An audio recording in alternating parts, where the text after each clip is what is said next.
Universitas Sriwijaya, Fakultas Keguruan dan Ilmu Pendidikan, Program Studi Pendidikan Masyarakat Angkatan 2019. Baiklah, pada kesempatan kali ini saya akan membuat sebuah video presentasi tentang promosi kesehatan, tentang berbagai gejala penyakit jantung serta cara pencegahannya.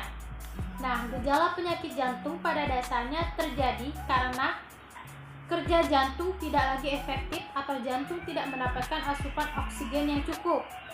Dengan mengetahui gejala penyakit jantung dan pencegahannya, kita diharapkan bisa mengantisipasi dan mencegah terjadinya penyakit ini. Nah, adapun gejala-gejala yang umum dialami oleh seseorang sebagai berikut. Yang pertama, nyeri dada. Nah, salah satu gejala penyakit jantung yang paling umum terjadi adalah nyeri dada. Nyeri yang dirasakan penderita biasanya berupa rasa tidak nyaman atau sakit di sepanjang bagian depan tubuh antara leher dan bagian perut atas. Nah, pada umumnya nyeri dada disebabkan oleh terganggunya aliran darah ke jantung. Akibatnya jantung tidak mendapatkan cukup darah yang kaya akan oksigen dan nutrisi. Jenis nyeri dada ini bisa juga disebut dengan angina pectoris. Kemudian nyeri dada angina bisa kambuh jika dipicu oleh stres fisik dan emosional. Namun, nyeri ini biasanya akan hilang ketika penderita menghentikan aktivitas yang membuatnya stres.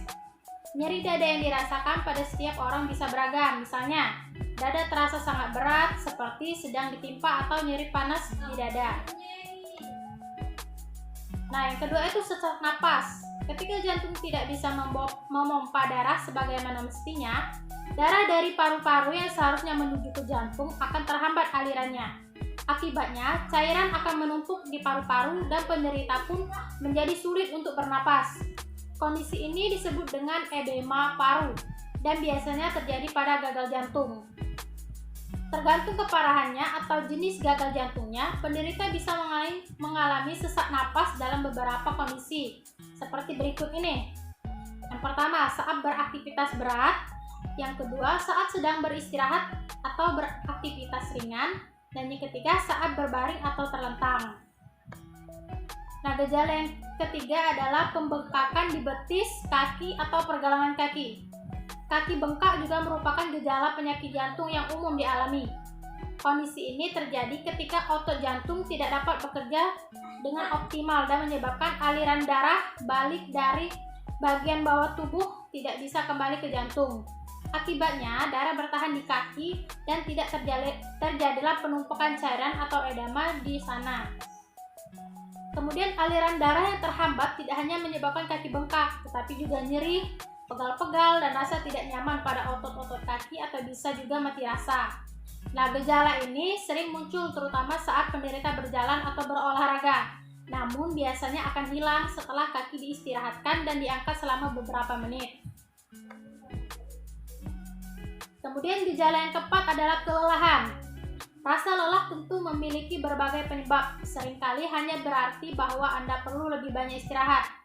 Namun, Anda perlu waspada ketika mengalami rasa lelah yang parah meskipun aktivitas yang Anda lakukan tidak seberapa.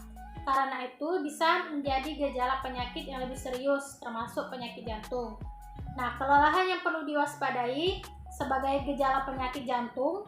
Yang pertama, rasa lelah yang jauh lebih berat daripada biasanya, terutama pada wanita. Kemudian rasa lelah yang menghalangi Anda atau kita dari melakukan aktivitas ringan sehari-hari. Yang ketiga, rasa lelah yang terjadi mendadak dan sangat parah. Nah, penyakit jantung tidak bisa disembuhkan secara total dan membutuhkan perawatan seumur hidup. Namun, bisa menghindari gejala penyakit jantung dengan melalui berbagai upaya pencegahannya. Misalnya, dengan menerapkan gaya hidup sehat yang bisa meningkatkan kesehatan jantung kita. Nah, berikut ini ada cara-cara pencegahan dari gejala-gejala penyakit jantung tersebut. Yang pertama itu kita bisa melakukan berhenti merokok. Yang kedua, kita bisa berolahraga setidaknya 30 menit setiap harinya. Yang ketiga, makan makanan yang rendah garam dan lemak jenuh. Yang keempat, pertahankan berat badan yang ideal. Yang kelima, kurangi dan kelola stres. Dan yang keempat, jaga kebersihan dengan baik. Dan yang terakhir, kontrol kesehatan secara rutin meliputi tekanan darah, kolesterol, dan kadar gula. Mungkin itu saja pemaparan dari promosi kesehatan yang saya lakukan.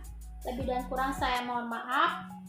Dan kepada Tuhan, marilah kita sama-sama memohon ampun. Saya akhiri, wabillahi taufiq wal hidayah. Wassalamualaikum warahmatullahi wabarakatuh.